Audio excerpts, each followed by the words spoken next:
Hi there, Sandra here from the Schwowin's Nest. Thanks for joining me today.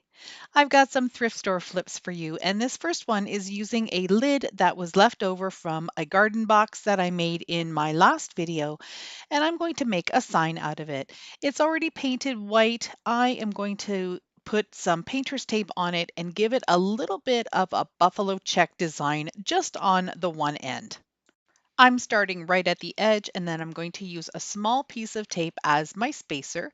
Then I'll put another full piece of tape all the way across and then pick up the spacer, move it to the next section, and then do the same process. I'm going to use 4 long pieces of tape this time.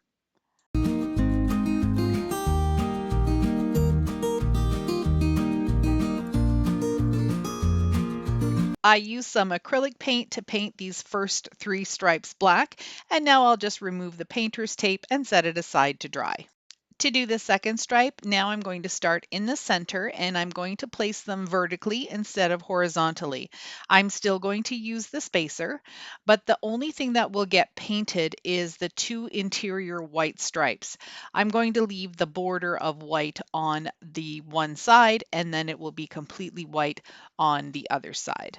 So I'll just repeat the process by using the spacer and putting down the tape as I need it.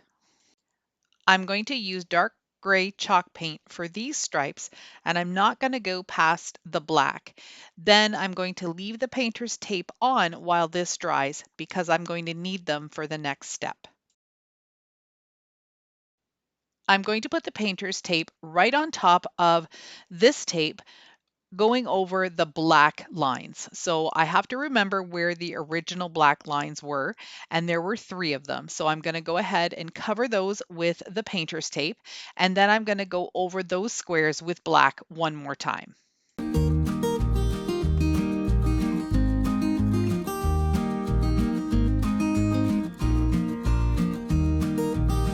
When you're done all of this painting, you don't have to wait for the paint to dry this final coat.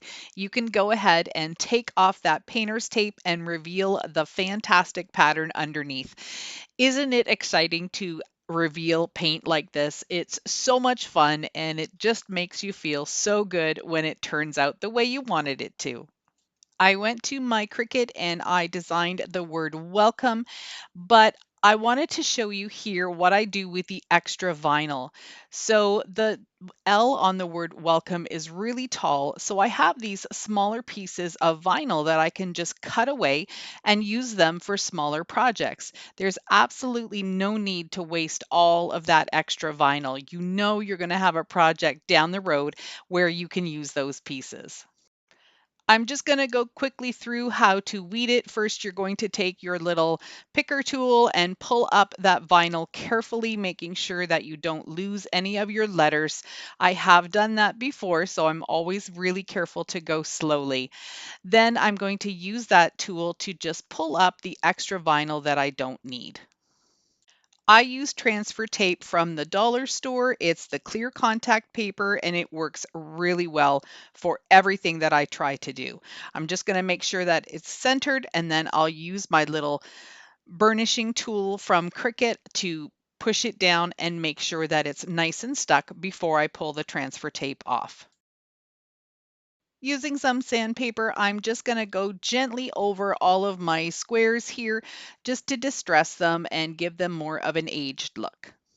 Using a more rough grit sandpaper, I'm going to go around the edges and pull off some of the white paint to reveal the black paint underneath, and in some cases, the actual wood of the piece underneath.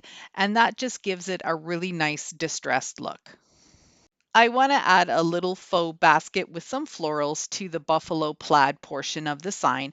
So I'm taking this paper cup that came from the dollar store and I'm just cutting down about halfway. This is just going to make it easier for me to cut across. I'm going to just make sure that it's nice and even, and then I'm also going to cut the cup right in half because I only want a half piece for the sign.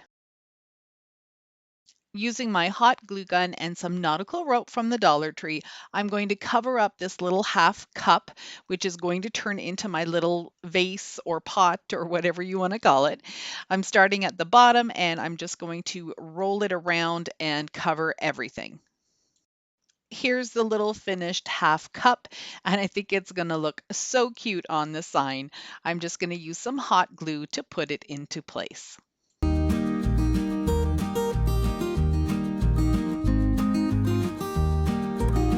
I found out a while ago that using the Dollar Tree square cuts floral foam really easily, even the dry stuff. This is the wet stuff, but I have tried it on the dry floral foam and that works really well too. I'm using this lavender pick that I got from the Dollar Tree. I'm going to trim off the individual stems and then arrange them in the little basket. I like working with odd numbers when I'm doing florals, so I'm starting with 3 taller lavender at the back. I'm going to put 2 smaller ones in the front and then just fill it up a little bit more with the leaves of the lavender. I'm going to use some of this chain, which is a hanger for a plant basket that I picked up at Dollarama. I was able to pick up the hanger by itself, so I didn't have to get the basket. I'm going to remove one of the chains, and then I'm going to also remove one of the hooks from the other chain, so I have two. Then I'm going to drill a hole on either side of the top of the sign, put in some screw eye hooks, and hang the sign up. I think this turned out really pretty, and I hope you like it.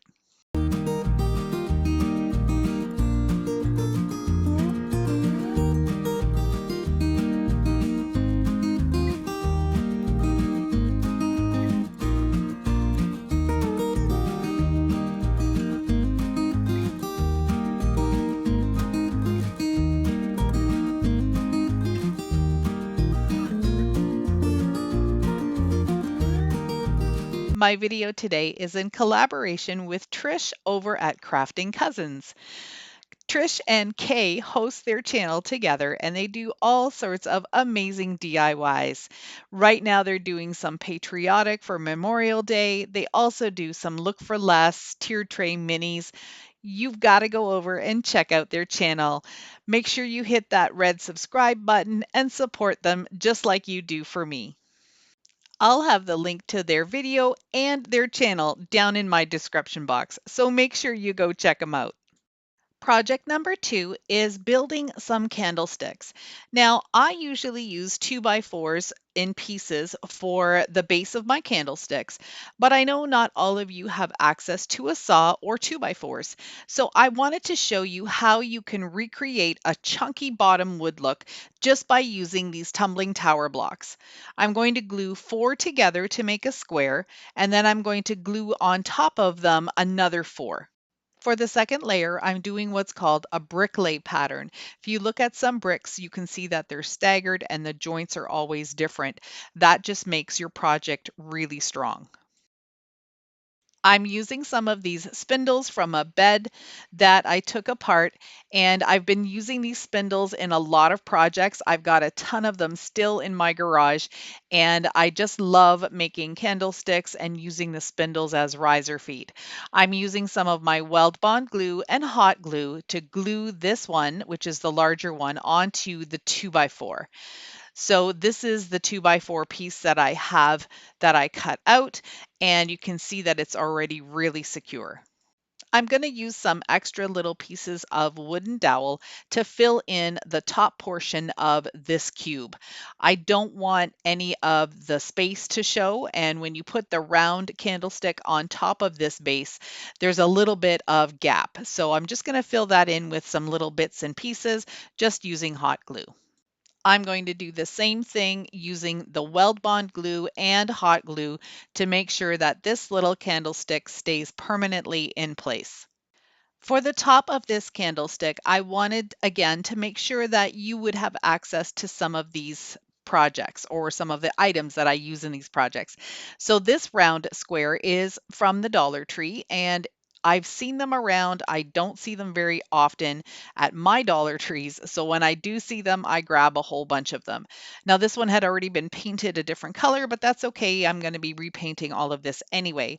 And I'm using Weld Bond glue and the hot glue to just glue it in place. And now you can see I've got a cute little candlestick that's really chunky, made with dollar store items. For the larger candlestick, I'm also using Dollar Tree wooden circles that you can get 6 to a pack.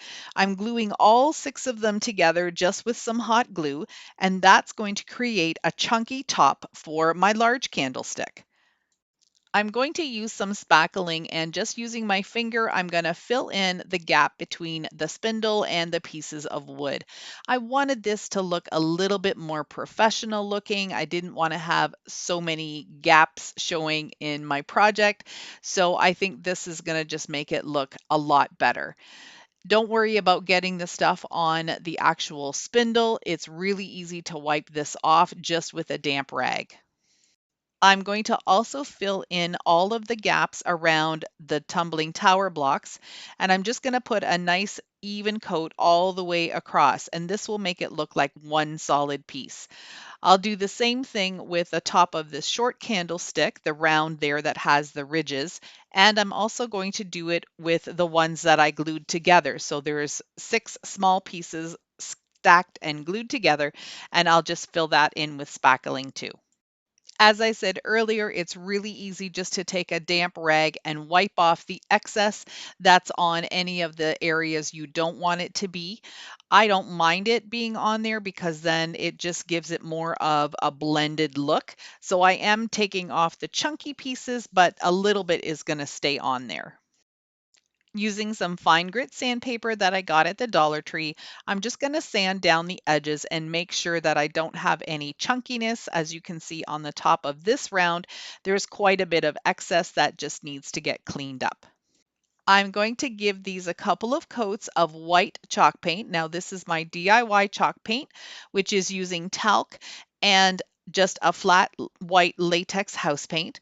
But look at that bottom there. You wouldn't even be able to tell that that chunky piece of wood was made out of tumbling tower blocks. So using that spackle really makes a difference. Everything's been painted white and has had a chance to dry. I'm using my Varathane gel stain in the color dark walnut, and I'm just going to drag it across in a dry brush manner to make it look like it's wood grain. I do end up going a little bit darker in some spots, and then I come back to this lid and make it even darker still. I really like the look of this. It's something I learned from Holly over at Hot Humble Pie.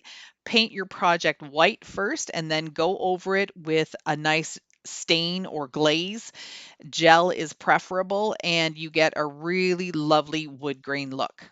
I'm leaving the spindles just white, but what I ended up doing was giving it a second coat of white paint without letting the first coat dry completely. And that gave it a really neat distressed look because the second coat of paint pulled off a little bit of the first coat of paint because it wasn't completely dry. Anyhow, you'll get the idea when you see them, but I really love how these turned out, and I hope you do too.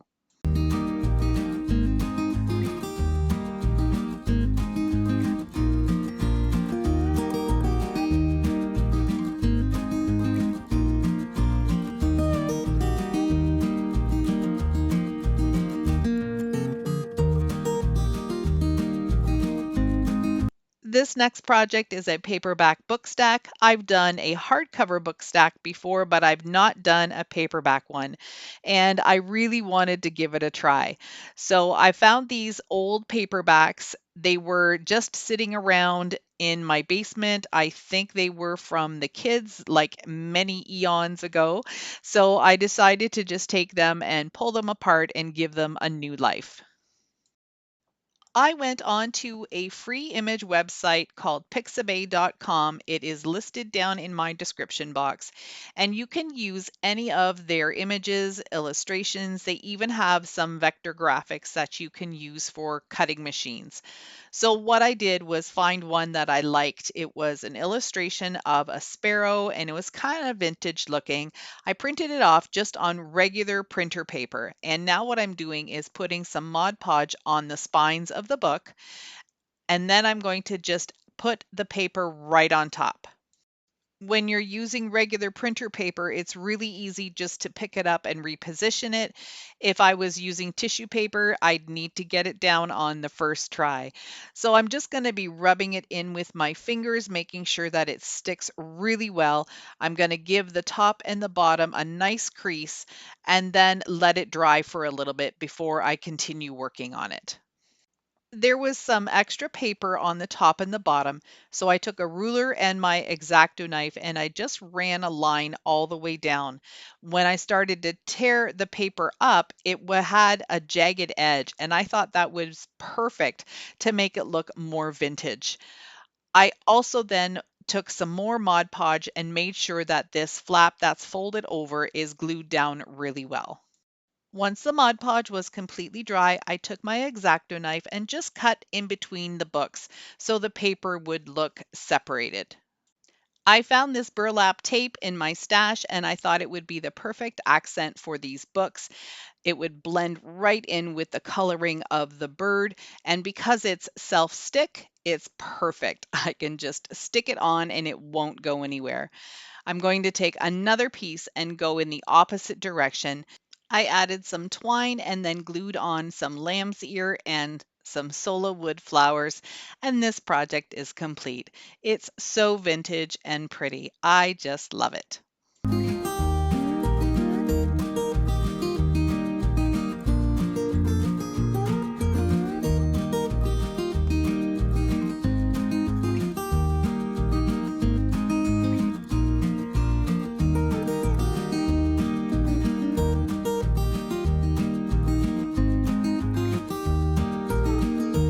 I hope you enjoyed these projects today and got some inspiration to create your own trash to treasure. Thank you so much to Trish for asking me to collaborate. It was a lot of fun. Make sure you go down to my description box, click on Trish's channel, and go see what she's created for our collaboration. Thank you so much for watching. I really appreciate your support. I am so close to 20,000 subscribers, and I could not have done it without you. See you in the next one.